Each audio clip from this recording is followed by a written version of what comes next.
One of my favourite segments on The Informer is our sports segment, and we have a host of different correspondents to help us. The important thing is that the rugby league is now back in vogue. I couldn't believe it when I saw it, but they're back, they're playing the game. The AFL is about to launch in the next few days, and I'm hearing that the A-League is also very keen, not only to resume, but to finish the season that started earlier this year. To help us unravel some of the challenges that the game is facing at the moment is from Football Nation Radio, from FNR, Athos Sirianos. Athos, great to have you in the studio. Great to be here, George. I know that you know all about the rugby league and the AFL, but let's talk football or soccer. The round ball code is just about ready to get back in. What has been the biggest challenge? Well, they've set the dates, some tentative dates. Yeah, so what are the dates at the moment? Ideally mid-July to mid to the end of August. Yep. So they've set themselves 36 days to complete the 32 remaining games, wow, including the finals. So a real cavalcade of football in a very compressed time. Indeed, we're seeing So where are they going to play the games?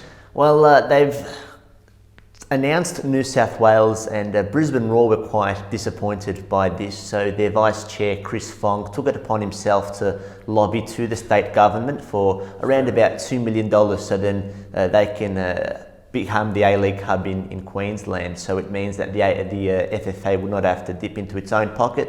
They've set aside $2 million for accommodation and for stadia in New South Wales. So we'll find out over the next few days whether the state government of Queensland will put up that money, and Brisbane Roar can give FFA something to think about.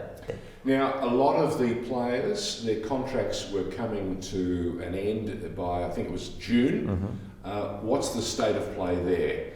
Do we know if the clubs will still have players? We're hearing that the captain of Melbourne Victory won't be there. Yes, so Melbourne City at the moment is the only club who is continuing to pay its players as per normal. For the other clubs, everyone's in a very different position. A lot of the Australian players, if not all of the Australian players, are currently on JobKeeper, where the visa players, where there are quite a few in the A-League, are in a bit of trouble.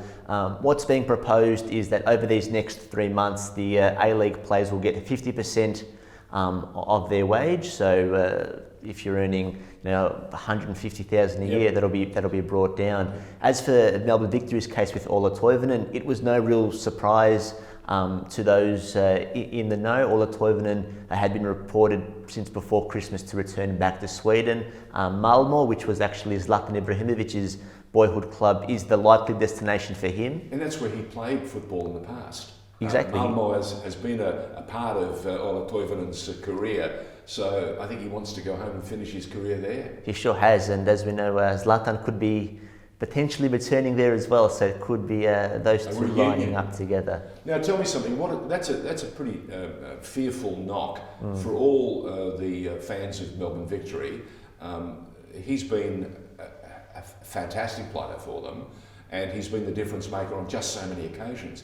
This is a pretty big handicap to have to take from one of the biggest clubs in the country. Well, certainly, considering Victory fans were probably anticipating he'd leave at the end of the season, not with 10 games to go in this current one. He's a class above George. We saw him come in that same side with Keisuke Honda, and he made an impact straight away. It's unfortunate that they haven't been able to get much success with Toivonen, and it's very similar to the Lance Franklin situation at Sydney, where he's performed extremely well, well above expectation, but the team success hasn't been quite there. But I think he'll be remembered quite fondly by Victory supporters. Oh, look, some of the goals that he will leave us with, the memories will resonate long and far into the future. He was a world-class player. We knew him, and he proved on many occasions.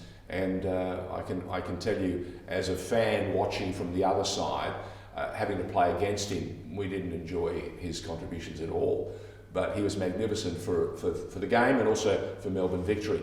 We were going to talk about the women's game, and of course we should tell everyone once again, if you've forgotten, pre the COVID-19 pandemic, we saw Melbourne City notch up yet an amazing victory.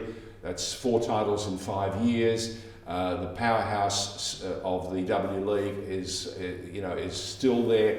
They want to put another team up and running, but their season's over. But there's a very important tournament coming up not so much a tournament, but a decision later this month, about the 25th of June. We're hearing that FIFA will announce to one and all who's going to be the winning bidder for the Women's World Cup in 2023. Yes, this. Okay, come on, give us the lowdown. Well, there are four Is Australia bids. a chance? There are four bids running at the moment, all of whom are in the Southern Hemisphere. Now, this will be a historic decision given that the Women's World Cup has not left the Northern Hemisphere. Yep. The Women's World Cup has never actually been awarded to a joint bid as well, so that could be a bit of history should the Australian and New Zealand bid get The up. men's game has had a joint Yes, bid it has. with Korea and Japan in the past, and that went fabulously well, and both of the host nations had terrific tournaments. Didn't quite get the results they wanted, but they had both terrific tournaments, and they were beautifully managed. Are they contenders? Is Japan a contender? I mean, they've just had to knock back the Olympic Games.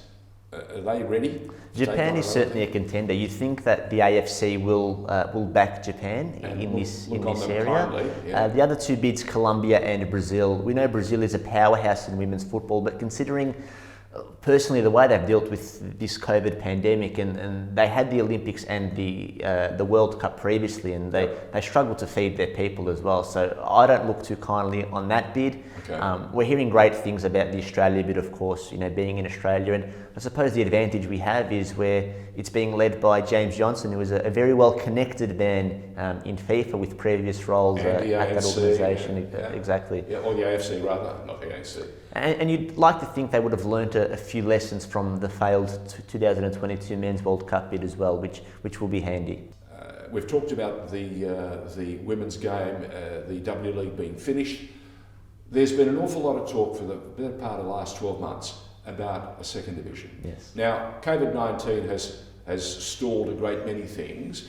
Should we shelve the second division, or should we be continuing to strategise and build something for when the game resumes? I think we should always be strategising for a second division. It's one of the biggest points of discussion in Australian football. A lot of the clubs who are pre-existing, a lot of the NSL clubs, they're very keen to hop on board. I know one club in particular is planning a $3 million redevelopment of its stadium to be ready. Or to be second division ready. So the conversations. That's Preston Lions. Okay. So one of the great old clubs of the old NSL. Certainly. Fearsome rivals. They've had some fantastic derbies in the past, and they're keen to rekindle some of that lustre and energy. Huh? Well, they've been knocking on FFA's door for the last 12 months, as of a lot of the clubs.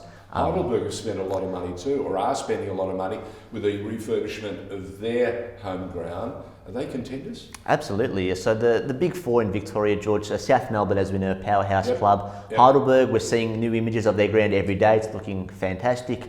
Melbourne Knights and Preston. And even though... How are the Knights? Because they've been one of the great old clubs of the NSL. There've been some storied battles in the past. Chance to bring them back. Have they got a chance? Is their ground capable of looking after, being a contender for the second division? Well, I love going to their ground. It's easy to get to. It really has that football feel about it. You're nice and close. That Mark Viduka stand has really paid for itself. Okay. So I'd love to see that. And then there's also that historic rivalry between all four clubs and the Sydney clubs and the Adelaide clubs that really, I think, takes it to a new level as well. Athos, great to have you on The Informer. Please come back. Let's try and make it a regular segment. Absolutely. And especially when we have that compressed, 30-odd games in how many days? About 36 days. Wow. There. Athos Sirianos on The Informer promises to come back and tell us more about the round ball code.